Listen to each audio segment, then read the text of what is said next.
I am good. How are you? I had to grab my coffee. No, I'm you're good. good.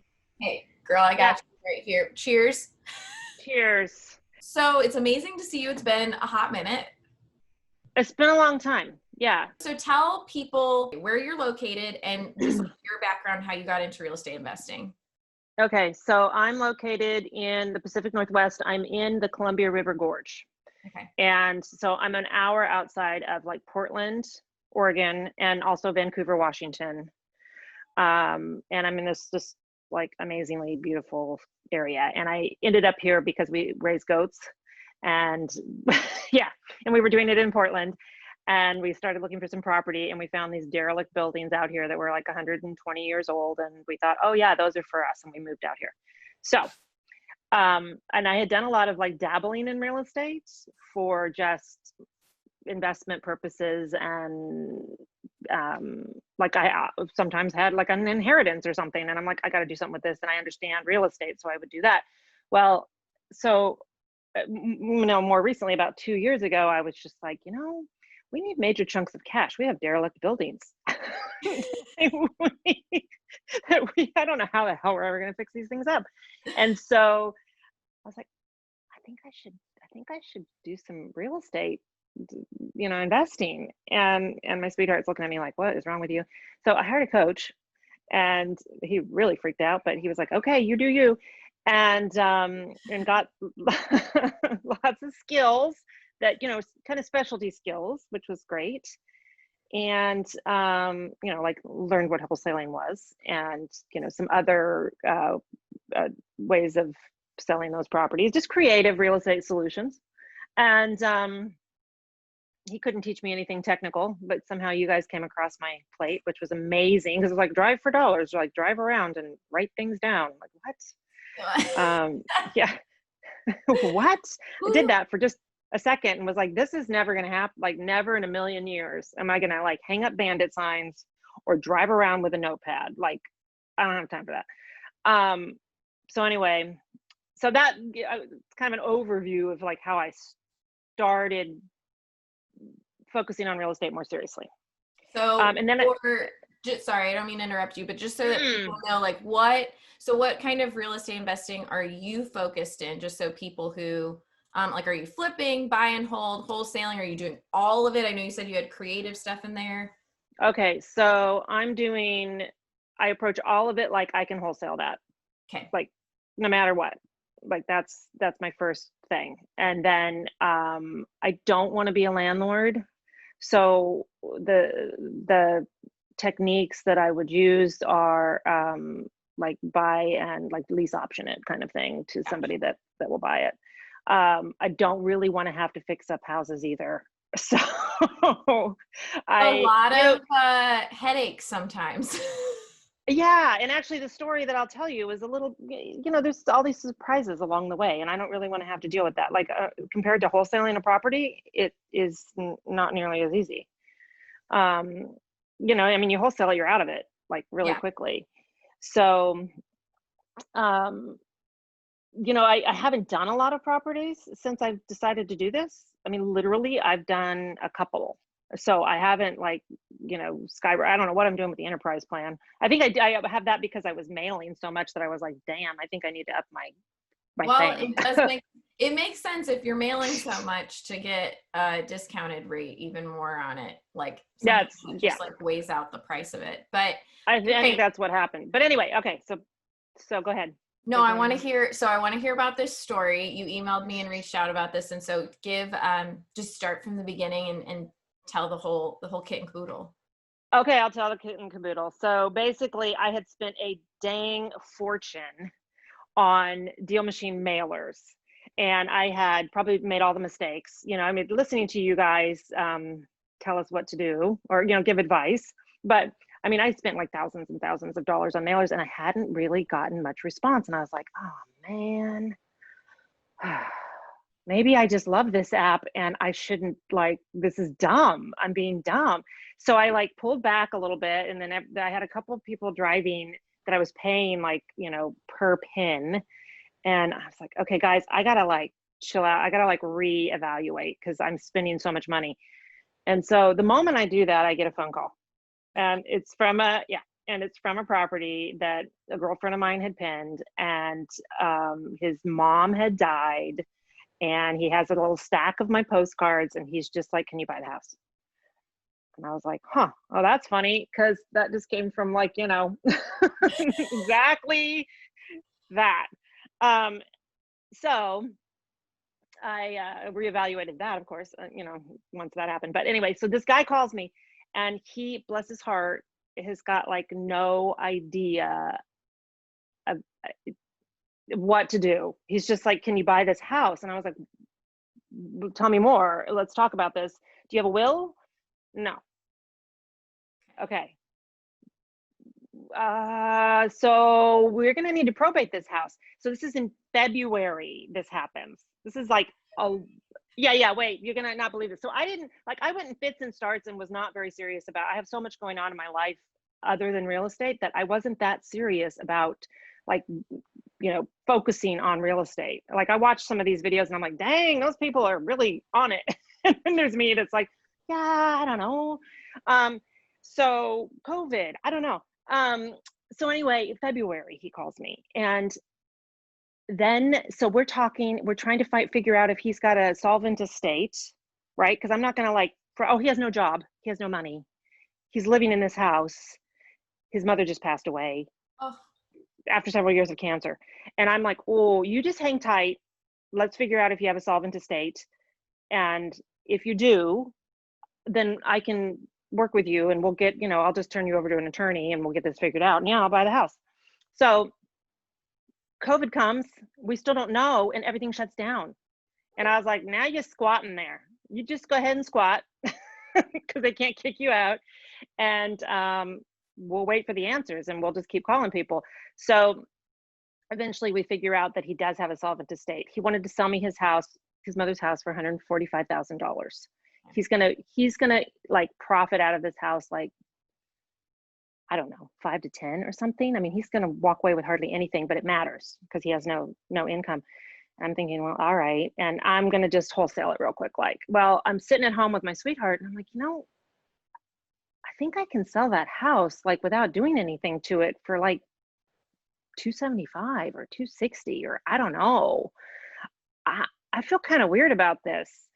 And only because, like, he's not going to make anything, and he needs it more than I do. Like, right. I just was, so anyway, I called. So in the interim, I end up with a real estate attorney that's like just badass, and I call him up and I'm like, I need help. You got to figure out how I can do this, because I was just going to wholesale this, but I want to get this guy more money. What should I do? And so he drew up a contract. We partnered. So I partnered with this poor guy that, like, I shouldn't call him a poor guy. He's lovely. Who, you know, had no job or whatever. I just said, listen, this is what I think is going to happen. You need more money than 5 or 10. And so why don't we do this other option? I don't know how much you're going to get. I can't make you any promises, but you're going to get more. But I'm going to get paid back for everything I spend on the house, and then we'll split the profits. And he's like, okay. So that's how we march forward. And once we get answers, you know, and then he's got to, like, clear out all his mother's stuff, and we do some work on the house. Anyway, we finally got it sold, like, a couple weeks ago. I mean, literally, this has been an all year thing. In August, into August, early September, I realized, like, oh my God, I've got to like front him some money to go get an apartment or something, with no job and 2 dogs and a teenager. I was like, how's this gonna work? Whoa. Whoa. Wait a minute. It's not just him. There's more. There's more. There were 6 dogs when I showed up. And I was like, no, you have to rehome some of these dogs, darling. This isn't gonna work. Oh, so yeah, no, this was like, I had told the universe I wanted to be like somebody's fairy godmother in this real estate business. Well, boy, howdy. Well, didn't that just plop right in your lap? That's what I got. Yeah, that's what I got. So fortunately, at the same time, I mean, this story just never ends. Fortunately, at the same time, my sweetheart and I had bought another house close to our, that I'm in right now. We had bought it just before the pandemic situation, and it was going to be an Airbnb. Well, that seemed hard to do at the time, so we ended up moving into it, which left us with the house that we were in, which is like adjacent to this property. and it's an old schoolhouse building with a big apartment in it, and it's super cool. And so, derelict as it is, it's also super cool. And so I just talked to my sweetheart and was like, listen, we wanted to be able to host volunteers. What if these guys are our first guys that come to the farm, and they kind of help us get that more sussed out? And also we have to put them somewhere, you know? And so anyway, so he and his son and 2 dogs and a cat came and lived at our farm.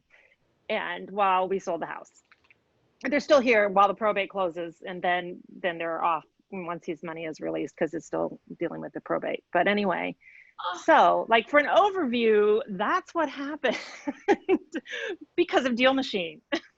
Oh my gosh. I love that you said that you want to be someone's fairy godmother, because it sounds literally like what you were. Like you just like wrapped them up and gave them what they needed. So what is that, wild or what? It was wild. You make me want to cry, because it's like you could have just let him go with the $5,000, but you decided to joint venture with him. And so what was, if you don't mind me asking, what was the whole, like, what did you guys sell it for? What was the assignment fee? We sold it. So so it didn't end up being like an assignment fee because of the joint venture. So I went on the deed with him, or I went on the deed with the estate. So it was different. You know, I would have probably easily taken like a 25,000 or more assignment fee, maybe even bigger, because people were clamoring for real estate in this little town. But so I just cleared 68,000 off of the property, which was great. Wow. Yeah. I mean, I think that's like really great and worth my effort. And also it feels really good to have helped him, and his kid especially is 17, and he's seen something completely different that he would have never seen, right? He's living on a farm, he's taking care of chickens. I'm serious. I mean, it's bizarre, but it's super cool, you know. And there are humans in the world that they care, and they're going to help you, and they perceive the world differently than, you know, your family might. Anyway, so yeah, it's been a year that cool. Is absolutely one of the most challenging years for everyone. Like he's seeing this while all of this is all happening. So like this, if any time, this is the best time to see that there's still good in humans and everything. You're so amazing. Oh my God, this is an amazing story. I had to tell you the story because it is kind of crazy. Your email did not do it justice. Like I needed to hear this like from you happening. Yeah. So, okay, so you got 68. Wow. I'm just like, I'm writing it down because I can't even believe this. Yeah. I mean, it was really good. And it could have been, you know, like, I knew it was going to be a very large number because I ended up selling the house for $265,000. Wow. So, yeah. And it was distressed. But it was a Victorian historic thing that was desirable. And I had like a waiting list of people behind the people that I ended up in contract. But I tell you what, it wasn't as easy as wholesaling because I ended up with 2 real estate professionals buying the house, and I don't have a license. I'm just straight investor on purpose. I don't want it because I want to be able to like do what I want to do and not have those rules. I mean, not break any rules, but just not be as restricted as I would maybe be if I were an agent. And it took 2 months of escrow, like as opposed to, 10 days of a wholesale deal. It was wild. I learned so much. I mean, just insane amounts of stuff, which is great. I mean, it was like college for real estate or something. I feel like in real estate investing, you learn from these experiences that you don't like. Oh yeah. I've just heard so many like balls thrown at people where it's like, okay, I got to like figure it out because I thought I knew, but I didn't know that this happened. And I do. Oh, so much. Yeah. What? You're in a pretty competitive market, like area that is like, right? Because I mean, you're in the West Coast. Like that's always, I just feel like everything, it's a higher price point. Like you guys have all of that going. How many mailers did you send out roughly before you got this call? I know you said you pulled back a little bit. That's a good question. I want to say that I had spent, now I probably had upgraded. So that was one of my expenses of like 2,500 or whatever it was, right? Yeah. I mean, it's pretty spendy. It's worth it, but yeah. Just by the way, everybody, I had probably spent like $8,000 or something crazy. And I think that's what scared me for a second. And I could be wrong. I could be like messing up but I was also paying the full price, whatever that price is for mailers. Yeah. 80 something or 9, whatever it is. So anyway, yeah, and I had figured out, oh, like I need to upgrade just literally for the cost of what mailers are. 89 cents a mailer, and how many you have to send out, like, because we just talked about how in the West Coast you have to send pretty much like double, triple the amount of mailers that you would if you were in like the Midwest or anything like that. And so like your budget does like expand. I like to ask people, and thank you for sharing that, just because I like want people who are watching, if they're in that area, to know that this is realistic expectations, and that it does. And you're not the first person that told me that they were going to pull back from things, and then they get a call like literally as they're starting to pull back. Yeah, and I've heard it on your videos before, because I watch, like, if I need inspiration, I will watch these success stories. It's really a worthwhile endeavor on your part, because it's like, oh yay, I get to hear from other people. And the people that deal with DealMachine, or at least the people that get on the calls with you, are like so cool. It makes me happy to be part of that family of folks, because you guys are like, putting out really good energy and like a tool that's very useful. And it seems like that's what comes back is the same thing. That's what I always see, is like really beautiful people. For them, like everyone that's gotten on here has just been so sweet, so inspirational, and just really honestly, like yourself, just very good people. And yeah, I think you guys attract that. Well, I hope so. That's what it seems like. I mean, and because I feel like your team, at least the core team, I don't know a lot of the people that are there now, or haven't interacted with them, but the core team that was there, yeah, I'm sure it's grown a lot just to support the efforts here. But everybody I've talked to that's on that like kind of core team that started, you guys are like amazing. Everybody's like super lovely and really helpful and got really good energy, and are literally trying to make the world a better place. And that's all we need. That is. And I'm so happy that you joined, and I'm so glad you got a call when you were like not feeling the best about it, because that's like, that hurts me when I know that it's like really hard. I've been in sales, like I get it. The grind is real, but I'm really glad that you were able to help someone and fulfill that for you. Did we ever send you, like, do you want a hat or a mug or anything from Deal? I'd use a mug. I'd drink some coffee in a mug.